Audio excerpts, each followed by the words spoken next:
Because now our microphone is on. And now you know it's real when a mistake like that happens. So we are live from Garden City. We're doing a broadcast with, I'm Joe Schnerr. I am one of the owners of the company. The other owner is my lovely wife and our head winemaker, Melanie Krause. And you're with us, and we're going to taste Syrah today. Just a reminder, this is a series. We do this every Friday at 5 p.m. here on Facebook Live. That's 5 p.m. Mountain Time. And then if you miss this or don't get the whole thing, we put this video up on our YouTube channel. So Cinder Winery has a YouTube channel. Hop over there and subscribe, and you could be the third subscriber. That would be pretty awesome. Who doesn't want to be third? That's a bronze medal, right? Can we break into this? Do it. Everybody at home, break into your bottle. I think Mel might even be decanting it. Don't forget, next week is Rosé for Mother's Day. It's going to be awesome. And the most important thing this week, folks, is to get those questions in early and often. We're so glad that you're joining us and that everyone is safe, but shoot us questions so that we can answer and take you along with the wines. Good thing is, behind the camera today, we have our assistant winemaker, Haley Alexander, and on the keyboard, monitoring the comments, is Tyler Bradley, our tasting room manager, who many of you know. Both of these individuals are very knowledgeable and really excited to take your questions and help us have a great conversation. So, oh, that was splashy. You want to splash it. The Syrah's young, so by decanting, we're going to open it up a little bit, make it a little easier to smell, get some oxygen in there. Ooh. Oh, yes, oxygen. When you're posting, let us know where you're watching from, what's the weather like, and of course, always let us know how you're enjoying the wine. So, that was kind of, what did you call that? A splash? I like to pour it very splashily. Splashily. Is that a word? Can somebody look that up, splashily? I don't know how you actually spell it, but I'd give an extra bonus point to whoever can spell splashily first. So this is going to be incredible. We're going to do a Syrah tasting today. Yes, but first, oh, we have an important company announcement to make. Oh dear, this looks serious. Very serious. Well, we have a wonderful lady here who's been with Cinder now for 5 years, Donna Bellotti Davies, and we want to give her 5-year present. Ooh. That's what we do. What is that? And Joe and I are going to face guard up, and Donna's going to come and get it. We're going to do PPE, and then Donna's going to be able to come over, grab the bottle, and say something to the Facebook world. If she wants. If she wants. Wow. Get your muscles ready. Wow, it's heavy. awesome. Thank you, Donna, for all your hard work over the last 5 years. Wow, my pleasure. It's been my pleasure to work here, work with you, and to know all of you who come in to see us. We really miss you guys. But I have to say, I never worked in the wine business before, but you made it easy. This wine sells itself, so Good. I've got a pretty easy job. So we look forward to seeing all you back in here soon. All right. Awesome. Thank you. Donna is incredible. We're so glad that over 5 years ago she left Hollywood and moved up to our neck of the woods for her second career. Yeah. And she's awesome at it. And she's from New Jersey originally, so I see eye to eye with her. You know, we understand each other. And the lack of really phenomenal Italian food. It hurts. It hurts. What are we doing now? So we've done the company announcement. Wait, let's toast Donna. Yeah, to Donna. To Donna, everyone. Cheers.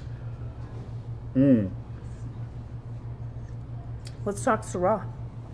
Wow. Yum. It's good. Melanie, do you love Syrah?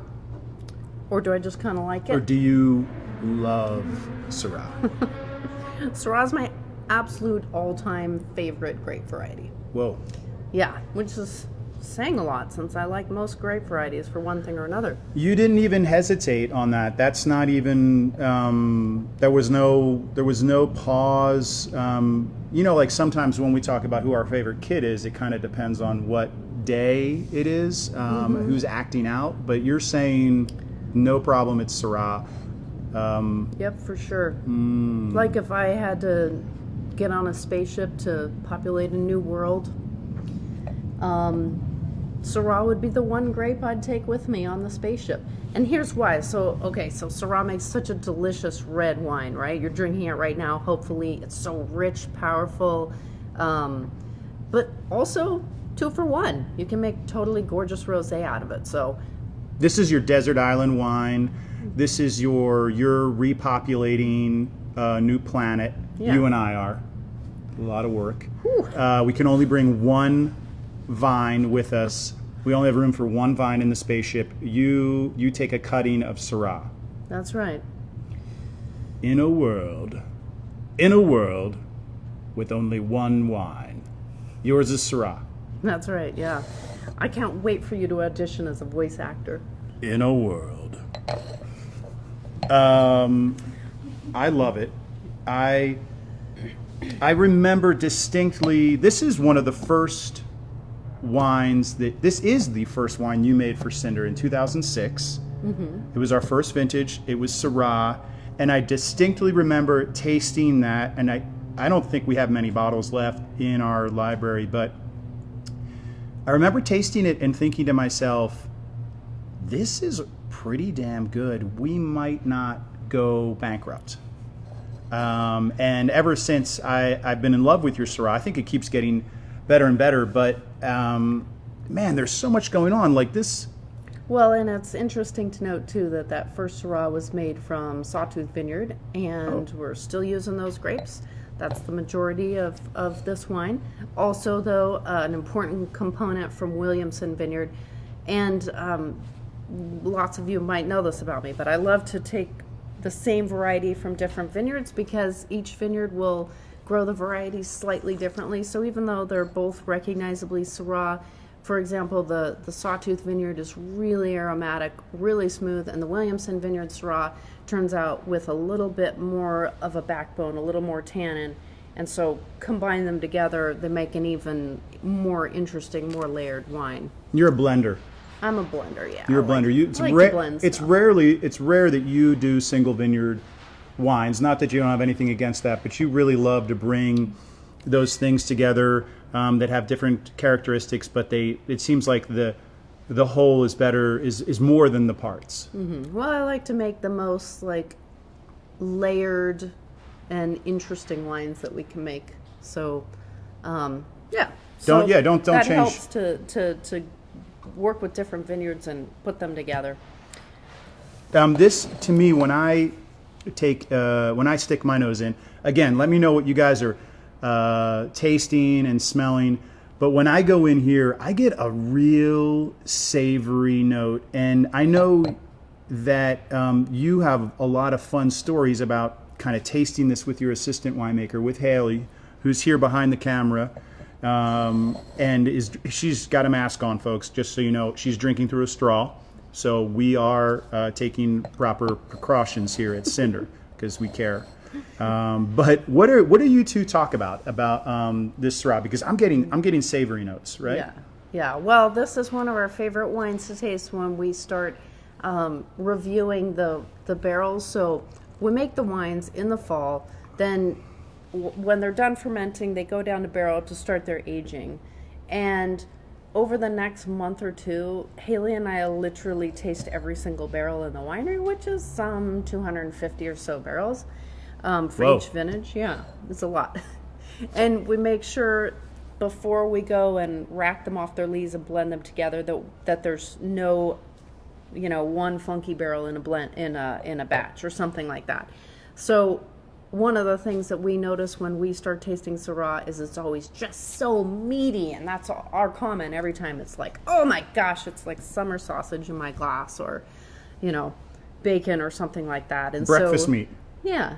It's like breakfast meat, but then there's also a really nice component of fruit, but it's not like fresh raspberries or something. It's like you took all the berries and you stewed them, made like a compote, you know, like you Compote, that's spelled with an E, right? That's P-O-T-E? Don't ask No, me about spelling on air. Potey. How do you spell compote, Facebook?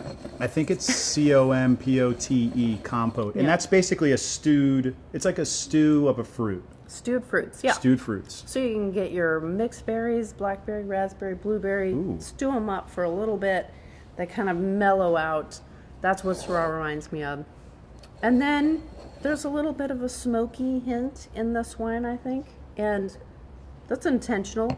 You know, with Syrah being so savory, meaty, I think it tastes good to have a little bit of a smoke component or a dark, rich component coming from the barrels. So we use a couple heavy toasted barrels in our new barrel blend. So, for example, if we're going to buy 40 barrels of Syrah, 20 to 30% of that's going to be new, whatever the math is on that. Oh boy. Don't do Give me math. some help. Don't do math on air. I know I can't do it That's all that right. well anyway, but then if I'm under pressure, it's going to be really bad. That's But, okay, Okay, so 8 barrels-ish, let's say. Okay. Maybe 2 of them are going to be heavy toast, and then a whole bunch of them are going to be medium plus toast, which, well, let's say like 6 medium plus, 2 heavies. This is getting way too technical.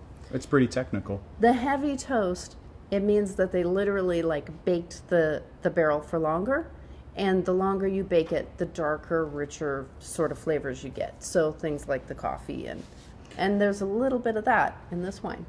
Yeah, I definitely get that coffee. One of the things that blows me away about this wine, and I'm wondering if people experience this when they're tasting our Syrah or other Syrahs. We love to taste Syrahs in restaurants, and always sampling other people's Syrahs across the Northwest and from France and California.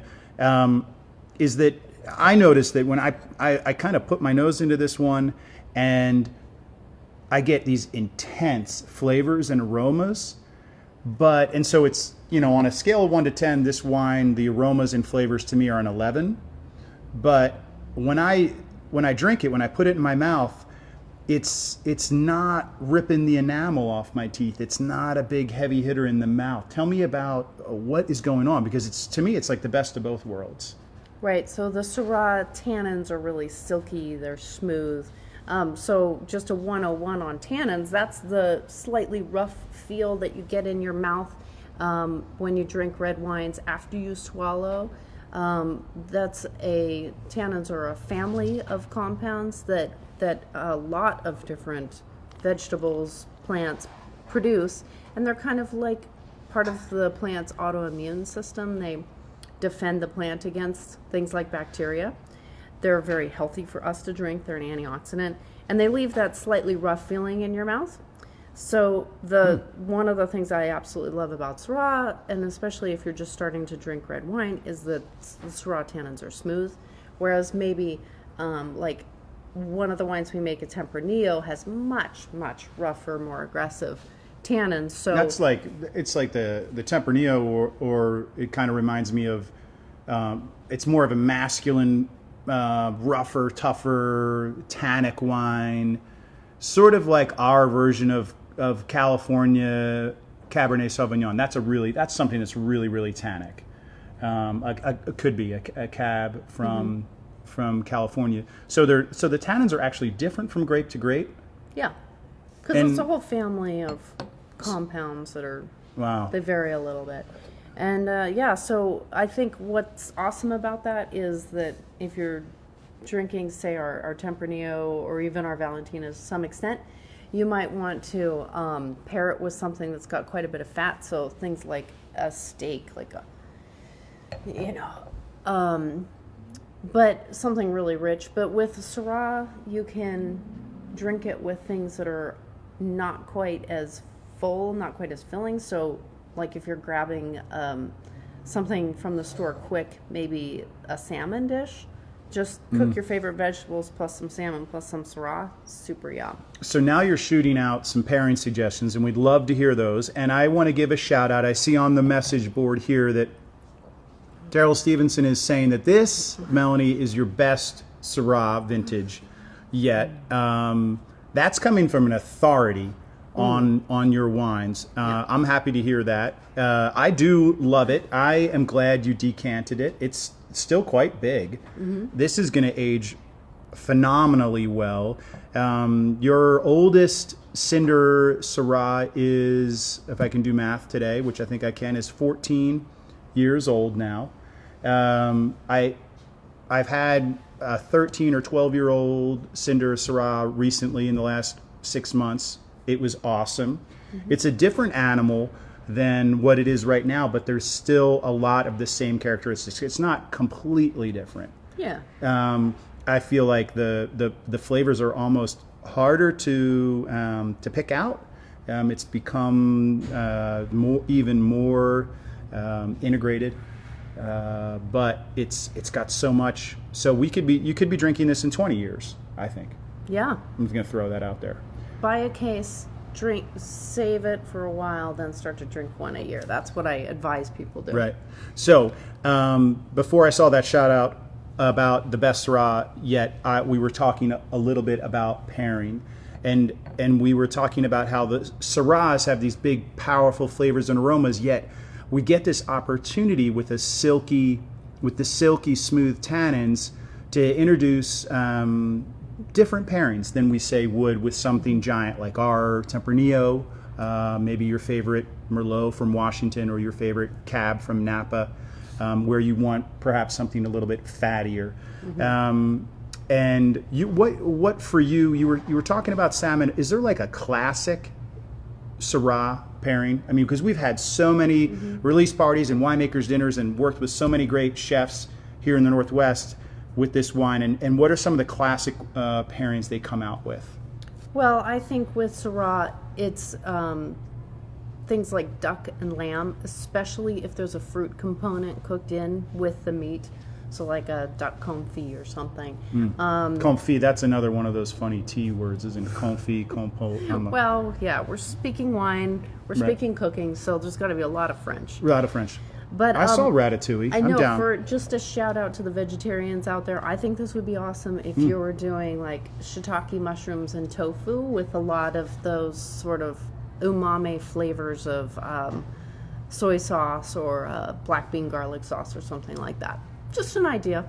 Well, we are checking off the food nerd bingo. We've got umami, we've got compote. What was the other one? Confit. Confit, duck. I like duck. For me, though, I remember last week when we were tasting the Malbec, you had said that maybe the Malbec was one. I think you were just reminding people that you enjoy the wine throughout the evening. When you start cooking, you've got a bottle of wine open, and then through the evening, and you. I think it was your opinion that maybe the Malbec, you were happy to just have that by itself. For me, because this is such a big, aromatic, flavorful wine, but the tannins are smooth, this is my wine that I love to drink alone. Does that make sense? Mm-hmm. I don't mean alone like by myself in a closet somewhere, but I do mean that it doesn't need food. But I also, you know what I really like it? When? Is right after dinner. You're putting the kids away. It's your night to put the kids away, asleep. To bed. Not in the dungeon. We don't lock them in a closet. We're homeschoolers, but we're not that type. We're not that crazy. But you're putting them to bed for the evening, and I have, 20 minutes of quiet. I like to pair this with silence.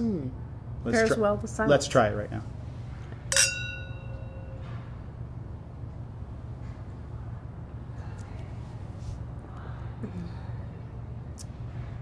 Good. It works, doesn't it? Yep. Pair with silence. Yeah, pair with silence. It goes. It's nice. It's very seamless. Do you mind pouring a little bit more? I suppose you can have some more. Here are some great pairing suggestions we're getting from you folks out there at Facebook Live. I see lamb and root veggies Ooh, yum. Classic. I don't know who said that. That was incredible. Black pepper bacon wrapped Anything. anything. Like black Here's to that. black pepper bacon wrapped French toast. Oh, that'd be so good. Uh-huh. Ridiculous. Yeah, that's your breakfast in a glass. Oh, what's that? What do you see Duck that? pizza. Whoa. Duck pizza. That sounds yummy. You can't get that from Domino's. That's not $3.99. I've never had that, but I'd be willing to try. So Duck. somebody send us a hot duck pizza one of these days. I'd be cool with that. Yeah, send us a picture of making duck pizza. We've had duck a few times, not like every Friday. It's a bit of work. Yeah. But wow, duck pizza, I love that. Okay, so I'm glad that people are enjoying the wines. It looks like it's a lot of fun. Again, shoot out some questions. We'll be happy to reply to those, and because we are going to move on to some, we're going to move on to some questions. Great, here we go. Awesome, the question board. Kate Maccabee, question 1. Melanie, how is this Syrah different than last year? Kate, good question. This is the 2018, so 2018 to 2017. Can you comment on the vintage? Yeah, okay, well, 2018 was a remarkably good vintage here in the Snake River Valley. Great weather, lots of sun, lots of heat, so that lends itself to bigger wines, like richer tannin wines. So this is a really nice, rich Syrah. The 2017 Syrah was one that people loved right out of the gates because it was smooth, and 2017 was that year where we had winter damage here in Idaho. Snowpocalypse. Yeah, snowpocalypse. We still made a Snake River Valley Syrah, but it was a little bit lighter bodied than I would say our typical Syrah. We just had one vineyard block that made it through, so we didn't have that normal Williamson component I was telling you about where it lends a lot of backbone. So a little bit lighter on the 2017 Syrah. I'd drink that one earlier, and this one I'd let age a little bit longer. This one is making a statement right out of the gate. This is a big wine. I like that. Good question, Kate. Let's see. We got another question here. This one's from Ted. If tannins are smooth, does that mean they are high or low? High or low tannins? And I think Ted probably means that, are there a lot of tannins? Yeah, or maybe there- intensity. Intensity. That's a good question. Talk about tannins again. Syrah has a lot of tannins. It's just that the tannin characteristic itself is smoother than the tannins. So if you had, laboratory samples that had exactly the same amount of tannins from Tempranillo versus Syrah, the Syrah is going to taste smoother and the Tempranillo is going to taste rougher. So this wine does have a lot of tannin intensity, but There's a lot of concentration. Yeah, there's a lot of tannins in the Syrah. Lots of tannin in the Syrah, just as much tannin as our Tempranillo or our Valentina would have. It's that the tannin characteristic is different. Yeah. It's like a musical note. There's plenty of music in here that's from the tannins. It's the note that's completely different. And the note in Syrah, you're experiencing something silky and smooth. Mm-hmm. The note of music you're experiencing with Tempranillo, rough. Yeah, right? It's a little rougher. It's rougher. Yeah. So great question. Yeah, it's a totally ripe, gorgeous Syrah. And also, when people are drinking other Syrahs, they should pay attention to that, right? Because they'll probably notice a silkier finish, smoother finish. Yeah, it's not just my Syrah, it's a characteristic of the Syrah variety. But you do something to make sure that the smoothness of the Syrah tannins are not interfered with when you use your oak, right? Well, that's true. So we only use American oak with our Syrah. The reason being that American oak seems to add a lot of aromatics, but not nearly as much structure, which is mostly tannin, because the tree, oak, they produce tannins as well. And so the oak tannins and the grape tannins combine up together.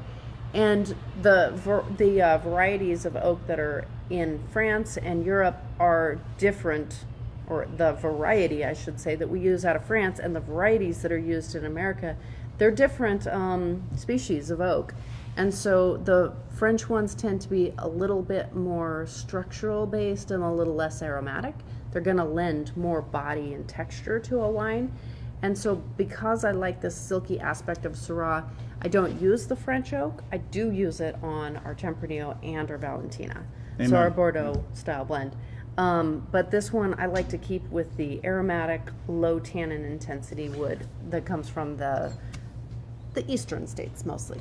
You know, this stuck with me so much. It was one of the first kind of winemaking stories that you were sharing with me when we started Cinder together, and it makes so much sense to me that you do that, and I really appreciate that style because, or I really appreciate your approach to the Syrah because the silky finish is what I enjoy so much, and I don't think I would be as happy if there was American oak in on this French oak in on this and making it possibly a little bit rougher, which is really interesting, and I think you do a great job. Cheers to you. You're awesome. You got good taste. I see that we've got blackberry notes up on the board.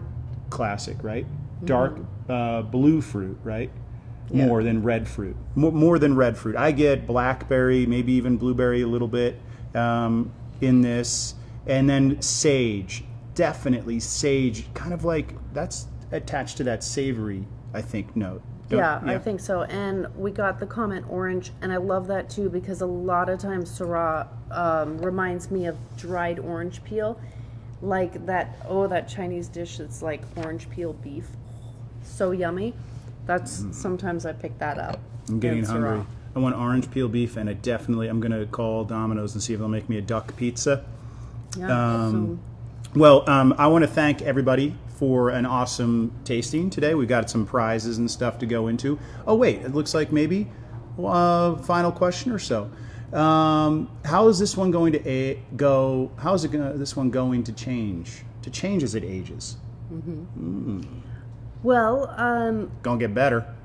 Yeah, so this wine, as the wine ages, so right now you can, or at least I can kind of distinguish between fruit and oak.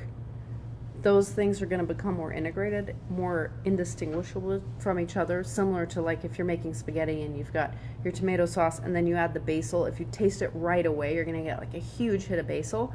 But 3 hours later or 3 days later, you can't distinguish tomato from basil, right? They've become this third thing. So the integration of the flavors will continue.